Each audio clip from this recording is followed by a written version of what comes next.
Here's the part about fear. It's going to keep you in a comfort zone that you're used to, that you're okay with, that you're going to settle for, but it is not going to allow you to dream big, to think big, to do big, and to live out what your God-given destiny is all about. And I'm telling you, it is a feeling that can't be explained because it's like winning. Hey, so welcome back to another episode of Let's Talk Marketing with In-Depth Podcast. Where I'm your host, Nathan Webster, and I'm excited to chop it up with you today. Today, I'm going to talk about something that's really important. And as you see, for those out watching on YouTube, this is the first time I'm doing something standing, walking, moving, and I'm geeked because I want to talk to you about fear. For my first-time listeners, thank you for joining the show. Please like, subscribe, follow, rate, review, comment, whatever you do, please. Let's get this word out. And if you are about this, if you like any of this, please share it because other people need to hear it, not just you. So don't be selfish. All right. For my worldwide listeners, for those that's been rocking with me since my day ones, yo, thank you for following me. I appreciate you. All love, mad respect. And I want to say thank you for rocking with me because I wouldn't be here. I wouldn't be doing this without you. So thank you so much. So let's get into this. Fear. You ever heard of either face everything and run? Some people say the F word, the explicitive, or forget, or I should say face everything and rise, or forget everything and run. I said that wrong. My bad. I messed that up. So it's either forget, F everything and run, or face everything and rise. I want to talk to you about a situation because when I use marketing as an example, people just like blah or wah, wah, wah, wah, wah, wah, wah. And I think it's, it becomes, yeah, seriously, wah, wah, wah. People like speak English, all right? And I'm letting you know, like, look, this is something that's important because marketing is important, yes, but where does someone not want to promote? Someone doesn't want to create a system. It's because of fear. But let me tell you about fear in a way that I've experienced it that I've never experienced it ever before in my life. And I was talking to someone about this and they didn't quite get it. And I'm like, that's fine. But I'm telling you, for me, this is what I felt. This is how I felt. This is how it was just paralyzing. I went to Kenya, as you know, I've talked to you about Kenya for my worldwide listeners. You've seen videos, especially on YouTube. You've seen me go to Kenya, Nairobi, Kenya, to be exact. I've gone 2 times. The first time was to meet my boo thing for my first time and do some business, but it was the business that initiated it, the WSU Health Campus, what they were doing. And I went the second time in 2025 to learn more about my boo thing and try to do a little bit of business. So both times you see me do videos on WSU, the Global Health Center, I think it was called. And the second time I went, I met with Joe Kimemia, which I did a couple of podcasts with him about, or maybe one. It was about marketing. He has a marketing agency in Nairobi, and I went to his office, had a great time there. And so when I went the very first time I went there, and this is where fear comes in at. This is where the fear was just debilitating, as in like I was so scared. I was just like, I'm not quite sure I'm supposed to even do this. I was trying to find ways to sabotage. And I'm like, Nathan, get your stuff together. You can do this. Like, stop acting like a little scared piece of bleep. You know what I'm saying?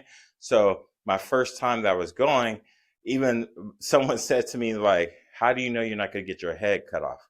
Like, how do you know it's not going to get chopped off as soon as you get off the airplane? I'm just like, you do have a point. I don't know. I've never been there. It's not like I haven't traveled before. It's not like I haven't traveled internationally before. I have, but I've done that decades ago, and it's in a way that I have never experienced before. So you know how fear just starts to creep in, and you start having these doubts, and these doubts become these paralyzing things, and these paralyzing things creep into your thoughts. They come into your muscles. You don't sleep well. You don't eat, or you may eat, and you're like me. I'm a stressful eater, so I'm going for candy, sugar, Greece, comfort foods. And I remember just how I was thinking of how I could sabotage my way to Kenya. Like me not going to Kenya. Like I could tell my girl, like, oh, sorry, babe, like this is what happened. I can't go. You're like, hey, it's not my fault, right? I just can't go. But we tried. And I could tell my colleague, hey, like, hey man, maybe just another time, maybe we can just do this over Zoom, right? And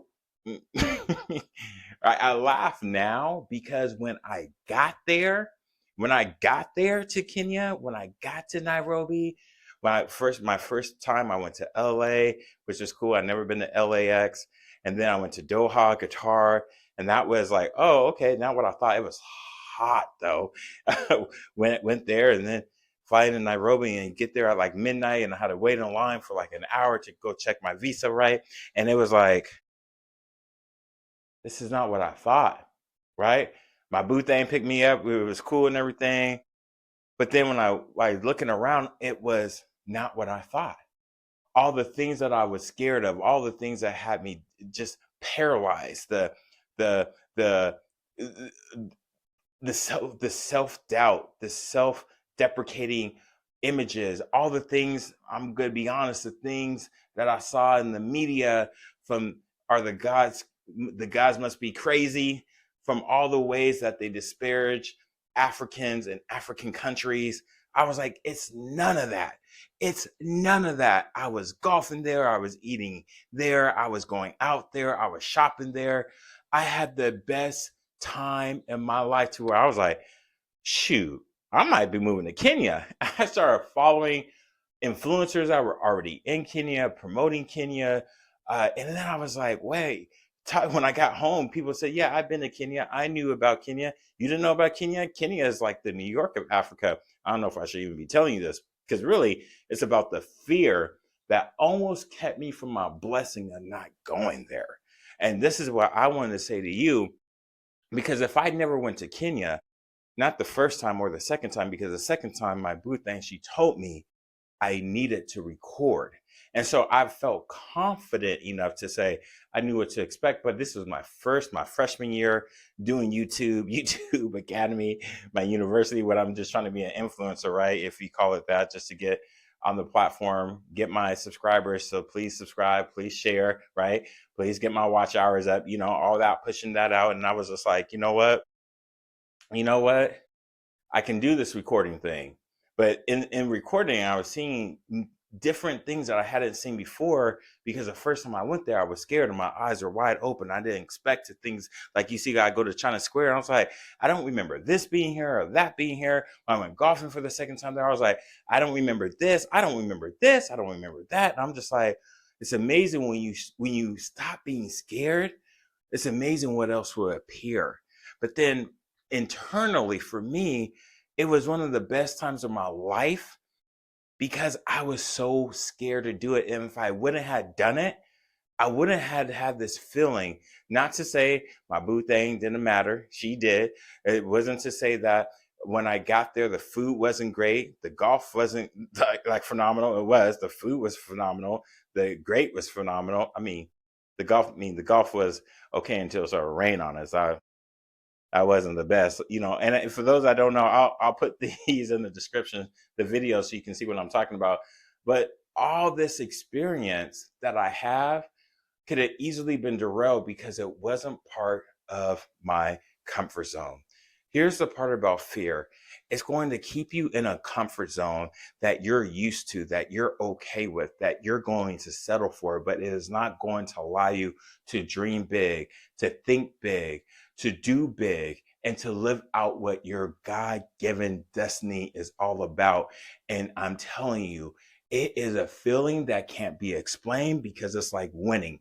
Winning can't be explained. That's why winners win and losers lose. So if you want to win on a biggest level, step into your fear, and that fear that keeps you up at night, that fear that paralyzes you, that fear that is going to take you to another level. Because I promise you, you have nothing but blessings on the other side of that wall, because I am a living witness, as God be the glory.